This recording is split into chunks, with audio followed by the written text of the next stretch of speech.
It is Thursday, October 26th, 2017. There's been some discussion around Olixo, the Amazon consultant team that I had onboarded to manage some of the things surrounding Amazon. I wanted to take an opportunity to explain to the group what exactly it is they're doing right now, what they have said that they can do, and then we can go from there and decide how we actually want to utilize their services.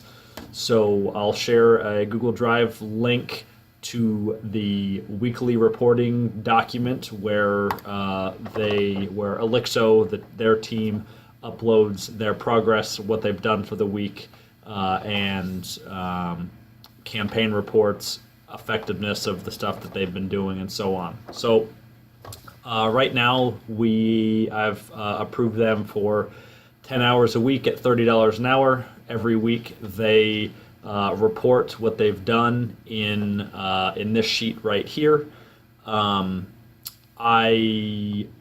they're hired through Upwork, and for a consultant to be working on Upwork, they have to be running a software in the background that takes a snapshot every couple of minutes of what they're doing to prove that they're actually doing something. So I've been auditing that as well as looking at this document to try to suss out, what it is that they're doing. Is it adding value? Do we want to continue doing this kind of thing? I'm not surprised, but even after 2 weeks of looking at who's been editing these documents, and there's always TeamViewer running in the background, that although I interfaced with someone that's based out of Salt Lake City and is an American team, they outsource this stuff to India or somewhere. I don't really have an issue with that, but it certainly means that I don't think they're going to be great at content generation. But that doesn't mean that they can't do a good job of managing these campaigns and analyzing keyword effectiveness. So, over the past 3 weeks, they've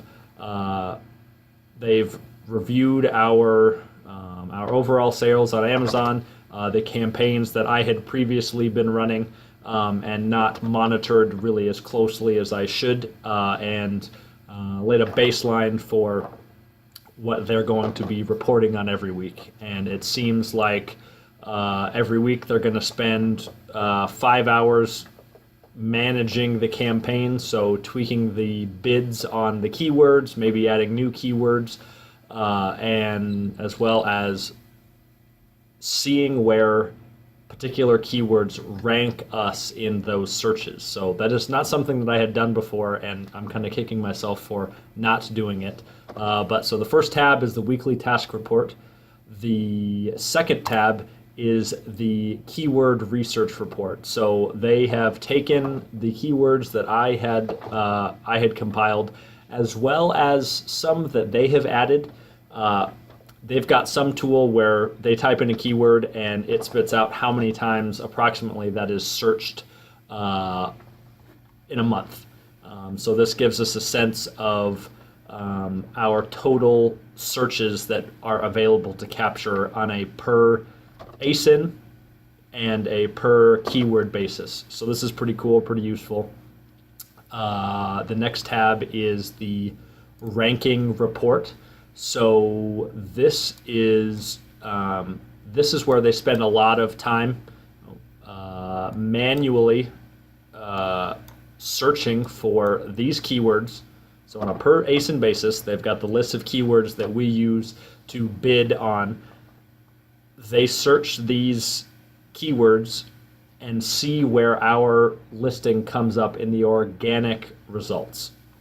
So this is insanely valuable, because if somebody is searching for mini grappling hook and we are ranking in the absolute top spot, most of the time we're not even paying for that person to click on it, because it is showing up there organically. So this is really good.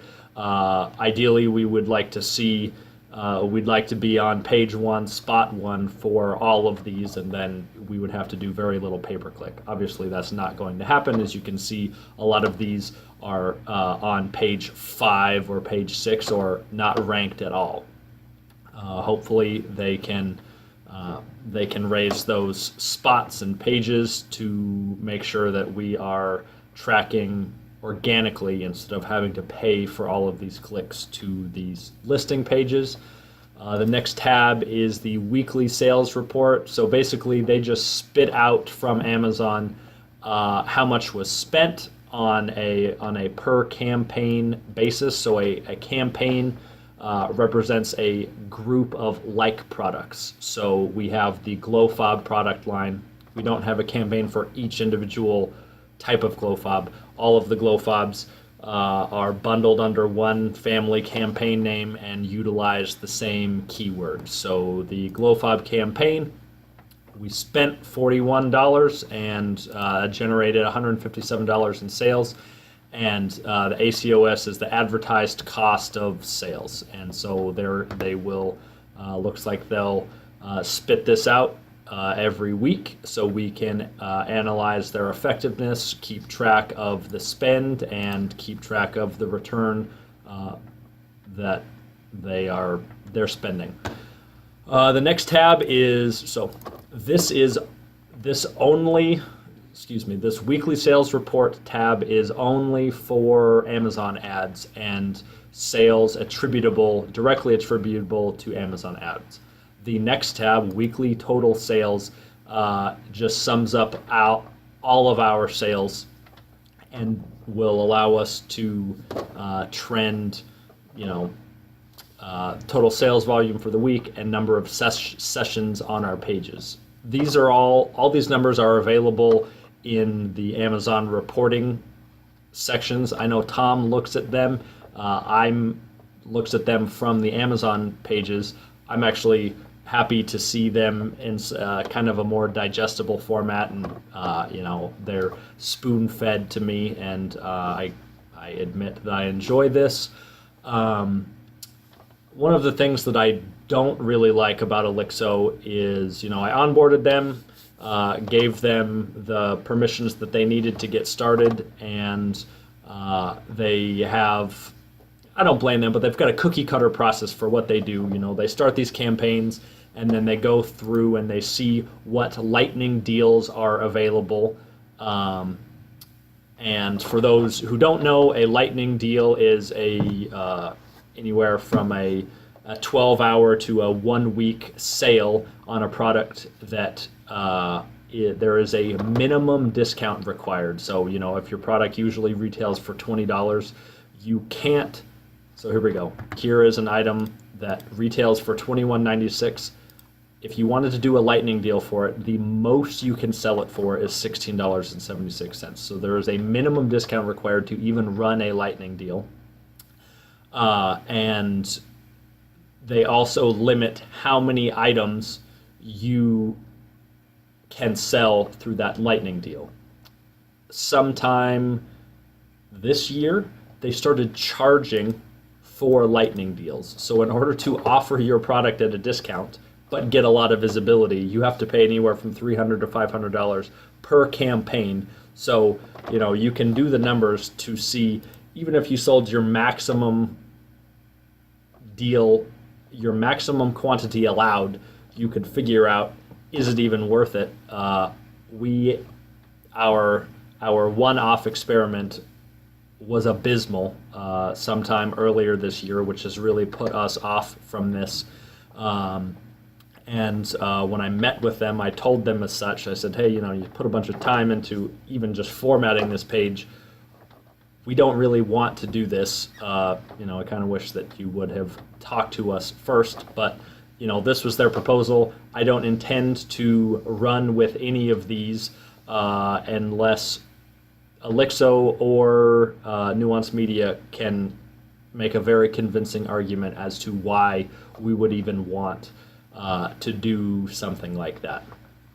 The next tab is the market research report. So this is pretty handy because I had never done this before. They look up your top competing products for each individual ASIN. So for example, the Pixel Titanium Microlight. Here are the competitor product names and prices and total number of reviews. And I thought somewhere that it specified where they ranked relative to us, but that actually might be hard to graph because that could come up for a lot of different keywords. And yeah, so that's the marketing research report. I believe they get less relevant as you go farther to the right, so the important tabs are all the way to the left. Performance summary. So this is basically a pivot table of all of the keywords that we're running across all campaigns. So basically, I don't actually think this has been updated recently, but I imagine that they will use this to export all of the data and arrange by cost of sales and see what keywords are doing horribly to axe them and see what keywords are doing really well to increase the spend and hopefully generate more sales for a lot less money. Again, one of the things, so the next tab is the Halloween promotion recommendation. Basically, unprovoked, they went through and generated a list of, I think, the slow selling items relative to page views. So somewhere on Amazon there's a way to see what you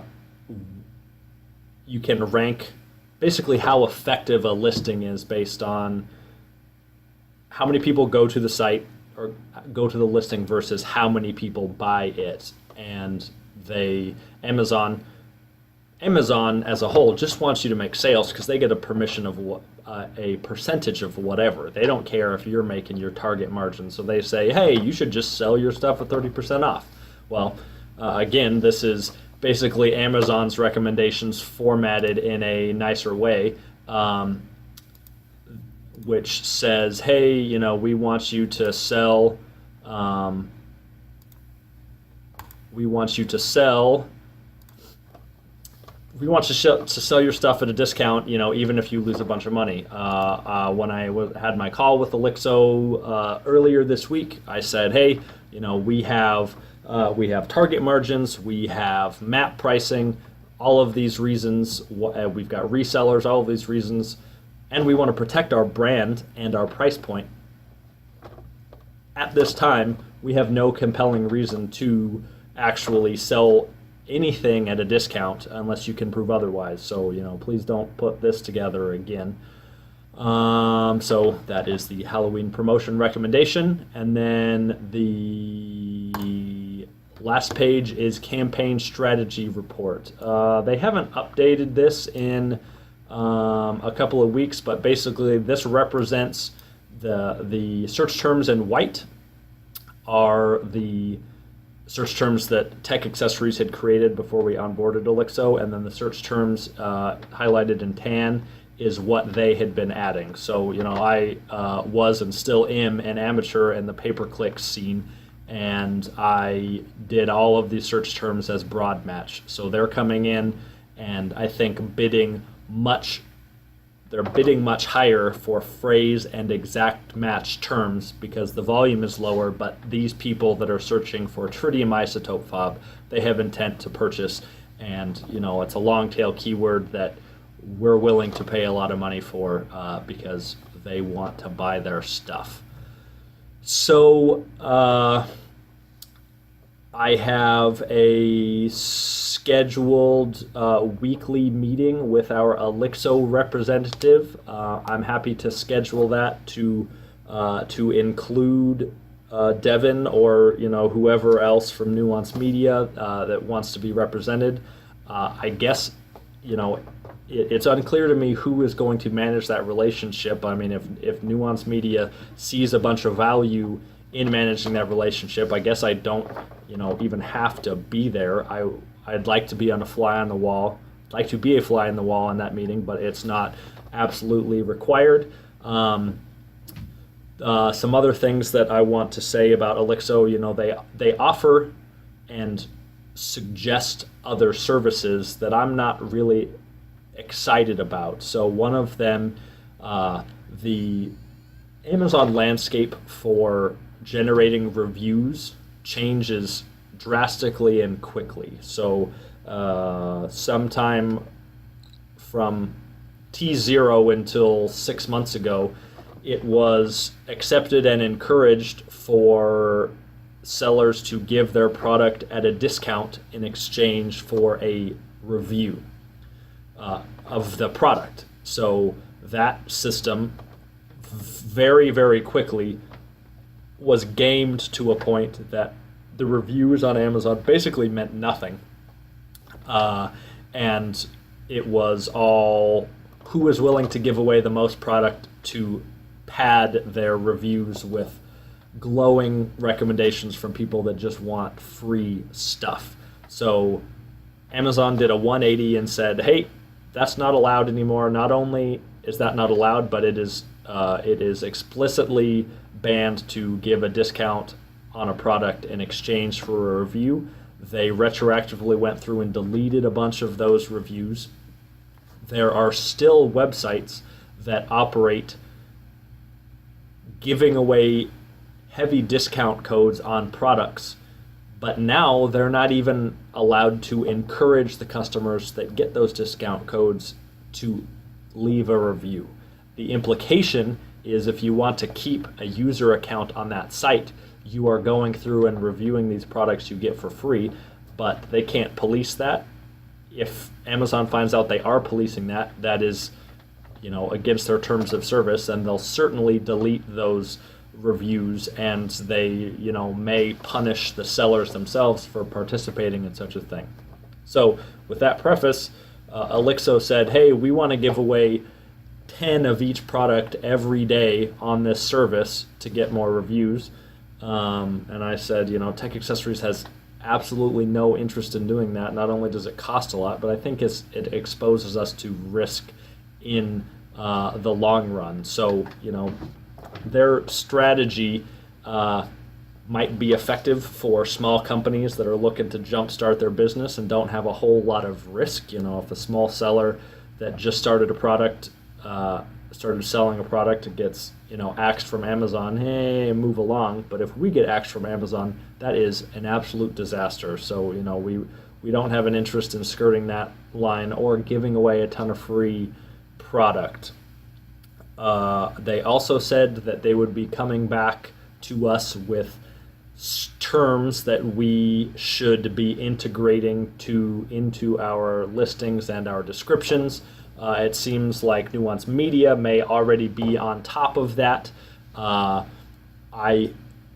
can see a universe in which Olixo and Nuance Media coexist. I will be candid that I don't want to be paying Nuance Media a handsome rate to be doing this pretty straightforward stuff about managing search terms that obviously a competent team in India can do for a fraction of that.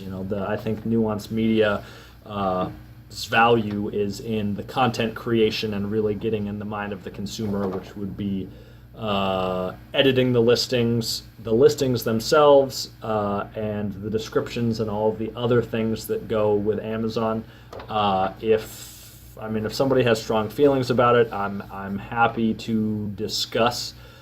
But that I think that sums up the state of Olixo, what they're offering to us, and basically their future is in our hands. We can choose to ramp up or ramp down, and either Tech or Nuance Media or both can manage that relationship. If you have any questions, let me know, and I think that's it.